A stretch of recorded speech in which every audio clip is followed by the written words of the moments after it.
အမော်ရင်ကိုဒီပြရာထူးကနေထုတ်ပယ်တဲ့အကြောင်းရင်းများ TV Sport ဒီကနေ့ရပြည်သက်တွေမင်္ဂလာပါဗျာကျွန်တော်ရဲ့ channel ကနေပြန်လည်ကြိုဆိုလိုက်ပါတယ် Brentford ကို3-0နဲ့ရှုံးနေတဲ့ပွဲပြီးမှာ Manchester United နီးပြအမော်ရင်ကနီးပြရာထူးကိုဆုံးရှုံးမဲ့အပေါ်စိုးရိမ်စိတ်မရှိပဲမကြခင်ရလက်ကောင်းတွေရယူသွားမယ်လို့ကြွေးကြော်ခဲ့ပါတယ်ဒါပေမဲ့ United တင်ရဲ့ရလက်တွေကတော့အမော်ရင်တို့ဆန့်ကျင်ဘက်ဖြစ်နေပါပြီ United ကိုအမော်ရင်စတင်ကင်တွယ်ခဲ့ခြင်းကစလို့အခုထိ Premier League 33ပွဲပြီးမှာ18ပွဲအထိရှုံးနေခဲ့သလို9ပွဲသာအနိုင်ရခဲ့ပါတယ်အမော်ရင်ရဲ့အနိုင်ရဂိုင်းနှုန်းက United နီးပြတွေထဲမှာဒုတိယကမ္ဘာစစ်နောက်ပိုင်းအဆိုးဝါးဆုံးဖြစ်နေပါတယ်အခုချိန်မှာတော့ United ပြည်သက်တွေဟာအမော်ရင်ပေါ်စိတ်ရှည်သီးခံမှုယုံနေလာပြီး United ကစားသမားတွေကိုယ်တိုင်အမော်ရင်ကိုယုံကြည်မှုမရှိကြတော့ပါဘူးအခုနာမည်ကျော်အားကစား website ဖြစ်တဲ့ Go ကအမော်ရင်ကိုယာရုကနေထုတ်ပယ်တဲ့အကြောင်းရင်းတွေကိုအခုလိုပဲဖော်ပြခဲ့ပါတယ်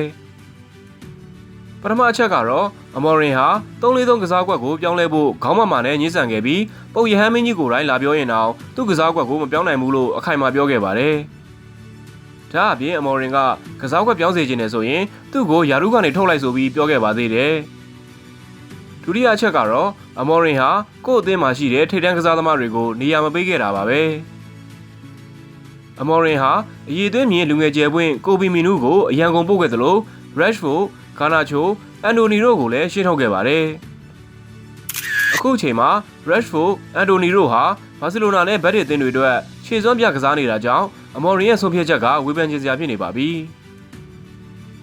တတိယအချက်ကအမော်ရင်ဟာအခုချိန်ထိတည်ငြိမ်တဲ့ဆွမ်းဆောင်ရည်ရအောင်မလုပ်ပြနိုင်သေးပါဘူး United အသင်းဟာအမော်ရင်လက်ထက်မှာ Premier League နှစ်ပွဲဆက်မနိုင်ဘူးသေးသလို2024မေလနောက်ပိုင်းကတည်းက Premier League မှာနှစ်ပွဲဆက်မနိုင်တော့ပါဘူးနောက်တစ်ချက်ကလည်းအမော်ရင်ဟာ United နေပြဘဝမှာ Premier League 33ပွဲကင်တွယ်ပြီး34မှတ်သာရယူနိုင်ခဲ့တာကြောင့်တပွဲပြတ်မြတ်ရမှတ်က 1.33 မှတ်သာရှိခဲ့သလိုဒီစမ်းဆောင်ရည်အရအမော်ရင်ဟာ United လိုအဆင့်အတန်းနဲ့ကန့်ညီတဲ့နီးပြဟုတ်ရဲ့လားဆိုတာမေးခွန်းထုတ်ရမှာပါ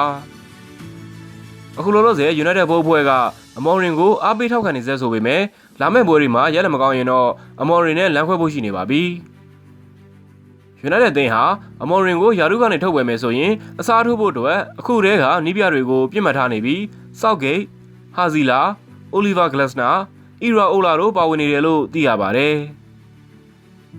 အခုဖော်ပြခဲ့တာကတော့အမော်ရင်ကိုနီးပြယာရုကနေထုတ်ပယ်တဲ့အကြောင်းအရင်းများပဲဖြစ်ပါတယ်နောက်ထပ်လည်းဒီလိုစိတ်ဝင်စားကောင်းတဲ့အကြောင်းအရာတွေကိုဆက်လက်ဖော်ပြသွားမှာဖြစ်လို့ကျွန်တော်တို့ရဲ့ channel ကို like and subscribe လုပ်ပေးဖို့တောင်းဆိုလိုက်ရပါတယ်ခင်ဗျာ